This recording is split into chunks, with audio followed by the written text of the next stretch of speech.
اللہ اس کو عذاب کا مزہ دنیا میں نہ چکھا دے تب تک اس کی موت نہیں آتی۔ ایک واقعہ سنا کر میں اپنی بات ختم کر دوں۔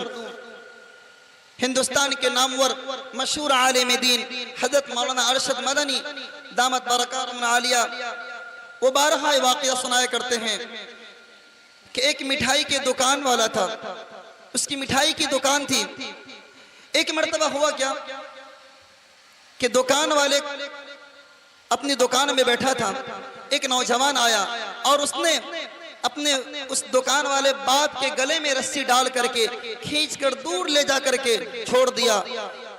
یہ منظر دیکھ کر لوگ ہکا بکا رہ گئے، حیران رہ گئے کہ یا اللہ کہ اولاد بھی ایسی کہ جس باپ نے اپنی جوانی کو ختم کر دی، فنا کر دی اس نوجوان کو پروان چڑھانے میں، اسی باپ کو آج یہ نوجوان گلے میں رسی ڈال کر گھسٹ رہا ہے۔ کچھ دن کے بعد جب وہ بچہ وہ نوجوان بوڑھا ہو گیا تو مولانا اس توہ میں تھے کہ ہم نے اکابرین سے سنا ہے اور تجربہ بھی یہی ہے کہ جو بھی ماں باپ کو ستاتا ہے اس کے اولاد اسے ستاتی ہے، ذرا دیکھو اس کے ساتھ کیا ہوتا ہے۔ لیکن وہ جو نوجوان تھا اسے نرینہ اولاد نہیں تھی، اس کے پاس بیٹیاں ہی بیٹیاں تھیں۔ سب پریشان تھے کہ بیٹی تو ایسی حرکت نہیں کر سکتی ہیں، لیکن وہ دن بھی لوگوں نے دیکھا کہ ایک دن وہی نوجوان اپنے بڑھاپے کی عمر میں اس دکان میں بیٹھا تھا، ایک برقع پوش خاتون آتی ہے اور اس نوجوان کے گلے میں باقاعدہ رسی ڈال کر کے کھینچ کر کے لے جاتی ہے۔ ایک مقام پر جا کر وہ بوڑھا کہتا ہے بیٹی بس بس، تو وہ بیٹی کچھ دیر کے لیے ٹھہر جاتی ہے اور بیٹی پوچھتی ہے کہ ابا آخر آپ یہاں آنے کے بعد آپ نے بس کا لفظ کیوں استعمال کیا؟ کہا بیٹی میں نے سنا تھا کہ جو بھی انسان اپنے ماں باپ کو ستاتا ہے جب تک اس کے اولاد اسے نہ ستا دے تب تک اس کی موت نہیں آتی ہے، اور میں نے اپنے والد کے ساتھ بدسلوکی کی تھی تو میں نے اپنے والد کے ساتھ بدسلوکی یہیں تک میں نے کیا تھا، تو اللہ نے مجھے اس کا بدلہ میری اولاد سے یہاں تک دلوا دیا۔ تو میرے بھائی اس واقعہ سے ہم نوجوانوں کو یہ سبق لینا ہے کہ ماں باپ کو ستانا نہیں ہے، بیوی پر ظلم نہیں کرنا ہے، اور اپنے آپ کو گناہوں سے، شراب خوری سے، زناکاری سے اور دیگر رشوت خوری سے اپنے آپ کو باز رکھنا ہے۔ اللہ مسلمانوں کو کہنے سننے سے زیادہ عمل کی توفیق عطا فرمائے، آمین۔ وما توفیقی الا باللہ۔